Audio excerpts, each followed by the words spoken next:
Stephen Key here. Today I want to talk about step number 3 in our Invent Right 10-step process.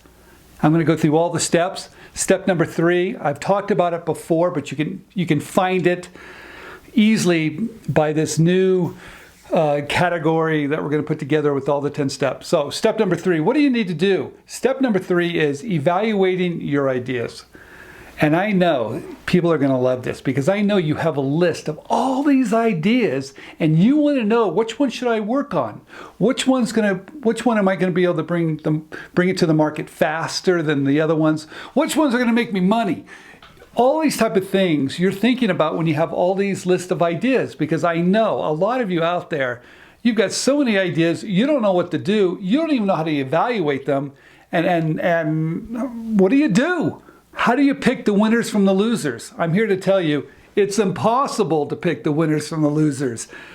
The best you can do is look at your ideas in such a way to pick which ones you want to work on first. Doesn't mean there's going to be some other ones that you might not want to work on later, but pick the ones you want to work on today and stay focused on those.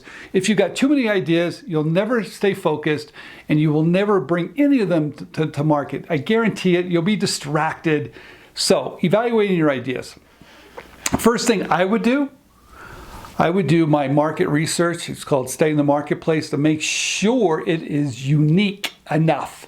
When I mean unique enough, it has that point of difference that I can explain to someone in one line benefit statement. We talked about that. It's juicy, they get it, they understand it. I want that idea to have that point of difference that I can just discuss on the phone. I can call up a potential licensee and says, hey, my product does this, and they get it. That's the first thing that I'm looking for. Right? When I'm evaluating my ideas, I want that one-line benefit statement just to jump out. I want it to be so juicy. I want it to be something that they identify with, and they have that problem too. That's the first thing, and to me, probably the most important. The second thing I think you should do before you go down this long road is evaluate the industry that your idea falls into. That's right. If you've got an idea and there's only 3 major players and those 3 major players aren't inventor friendly, all right, maybe rethink it. I want to find a category where the companies are friendly and they embrace as product developers and they've got a good track record of licensing ideas with us. I want to find those companies that basically are just easy to work with. And they understand licensing, and they understand, and they have a process in place to work with people like ourselves. So that's probably one of the bigger things you can do right at the very beginning. Like I said, if I have an idea that's very complicated, that there's only a couple players and they're not inventor friendly, go to the next idea.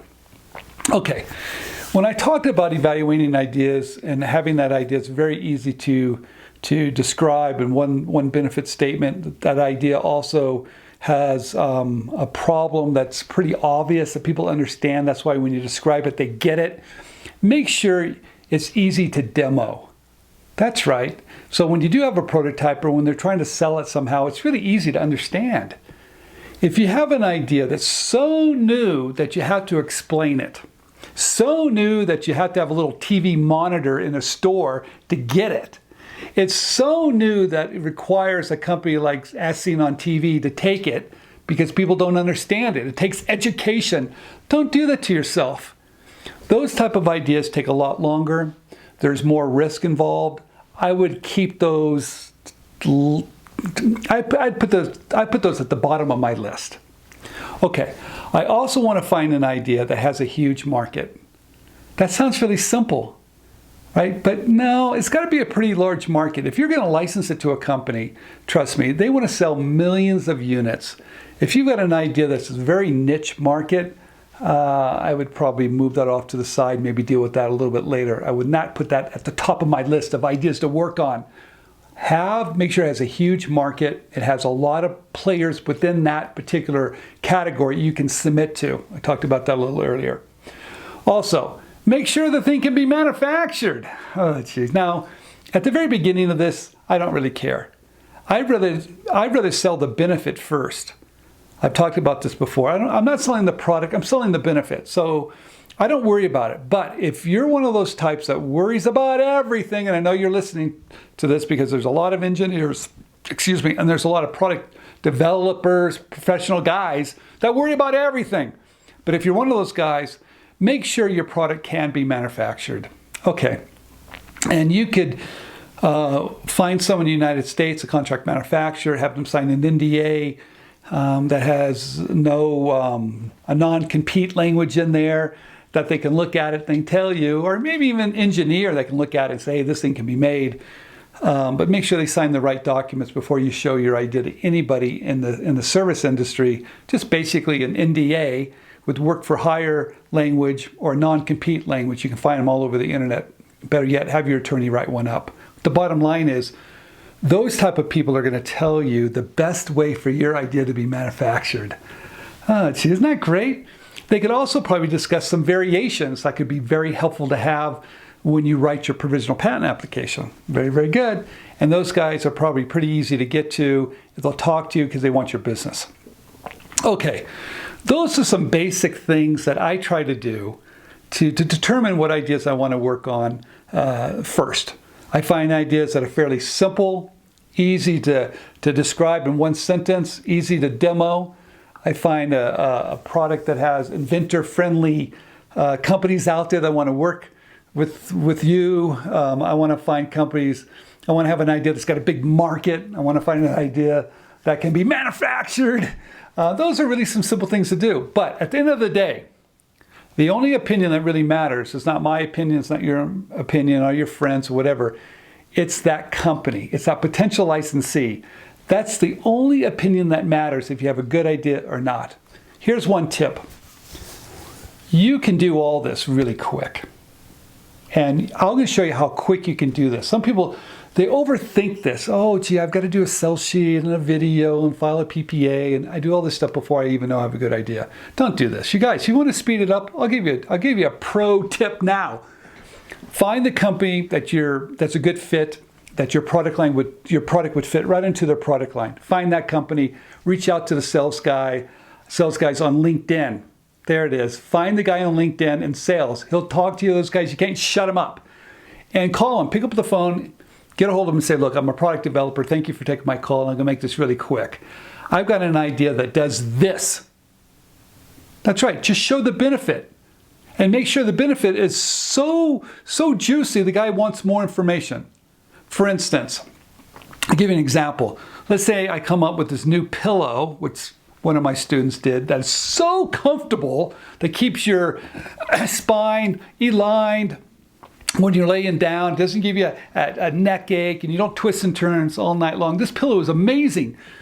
So now what should I do? Well, I could build a prototype. I could talk to a contract manufacturer. I could do marketing material, sales material, file a PPA, or better yet, I can call someone in the industry that are selling pillows and say, look, I've got the most comfortable pillow that reduces tossing and turning.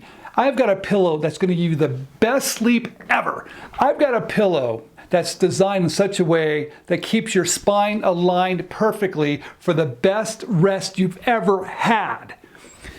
I didn't say how I did it. I didn't give away any type of intellectual property. I didn't say any of those things. I sold the benefit first, and I haven't made a thing, haven't filed a PPA. Maybe I haven't even made a sample yet. Who knows? But I sold the benefit and not the product. And I can tell if he says, yeah, I want more. Green light, you got an in. And you could do that today, this afternoon, tomorrow. You don't even have to wait. So Stephen Key here. Step number 3, I'm going to go through all 10 steps. Thank you for watching, right?